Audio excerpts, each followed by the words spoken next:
কোনো বিপদে পড়লে, যে কোনো সমস্যা হোক, যদি আপনার মনে হয় যে দেয়ালে পিঠ থেকে গেছে, কেউ কিছু করতে পারছে না আপনার জন্য, আপনি পরিপূর্ণ ইয়াকিনের সাথে, দৃঢ় বিশ্বাসের সাথে এই 4টা আমল নিয়মিত করবেন।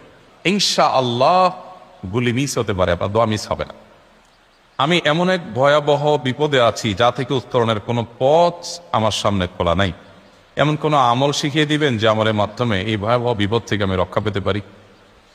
ভাইরা আমার, এই ধরনের প্রশ্ন আমাদের কাছে অহরহ আসে যে এমন বিপদে আছেন যে বিপদ থেকে আসলে রক্ষা পাওয়ার জন্য আপাত দৃষ্টিতে কোনো পথ দু চোখে দেখতে পাচ্ছেন না, এক কথা দেয়ালে পিঠ থেকে গেছে।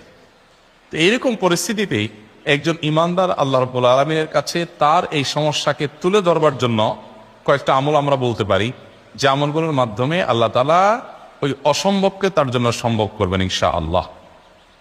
এবং এই আমলগুলো চর্চা আমার জীবনে আমি করে দেখেছি, এগুলোর প্রয়োগ করে দেখেছি, আমলগুলো করে দেখেছি আলহামদুলিল্লাহ।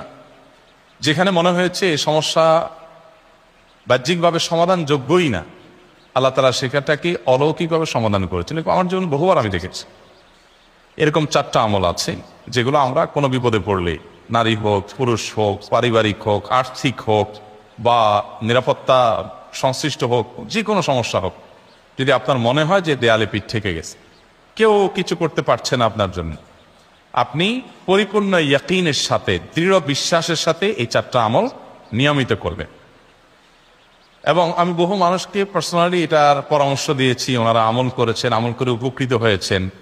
এরকম বহু মানুষ আছেন, বৃদ্ধ মানুষ, বাবা ক্যান্সারে আক্রান্ত হয়েছেন অনেক দেরিতে, আল্লাহ তাআলা অলৌকিকভাবে সাহায্য করেছেন।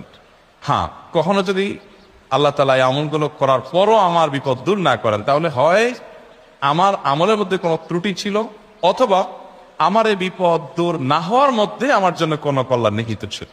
আল্লাহ তাআলা আমার দোয়া কবুল করে যে উপকার হতো তার চেয়ে বেটার কিছু হয়তো আমাকে দিবেন, এই ইয়াকিন একজন ইমানদারের থাকবে। সেই 4টা আমলের 1 নম্বর হলো ইস্তিগফারের আমল। ইস্তিগফার, আপনি ফেসে গেছেন কোনো জায়গা, কোনো উপায় পাচ্ছেন না, আপনি ইস্তিগফার করতে থাকেন। আস্তাগফিরুল্লাহ ওয়া আতুবু ইলাইহি, আস্তাগফিরুল্লাহ ওয়া আতুবু ইলাইহি, আস্তাগফিরুল্লাহ ওয়া আতুবু ইলাইহি, আস্তাগফিরুল্লাহ, আস্তাগফিরুল্লাহ, আস্তাগফিরুল্লাহ আল্লাযী লা ইলাহা ইল্লা হুয়াল হাইয়ুল কাইয়্যুম ওয়া আতুবু ইলাইহি ওয়া লা হাওলা ওয়া লা কুওয়াতা ইল্লা বিল্লাহ। আল্লাহুম্মা আনতা রাব্বী লা ইলাহা ইল্লা আনতা খালাকতানি ওয়া আনা আবদুকা ওয়া আনা আলা আহদিকা ওয়া ওয়া'দিকা মাস্তাতা'তু আউযু বিকা মিন শাররি মা সানা'তু আবু'ু লাকা বিনি'মাতিকা আলাইয়া ওয়া আবু'ু লাকা বিযামবি ফাগফির লি ফাইন্নাহু লা ইয়াগফিরুয যুনুবা ইল্লা আনতা সাইয়্যিদুল ইস্তিগফার।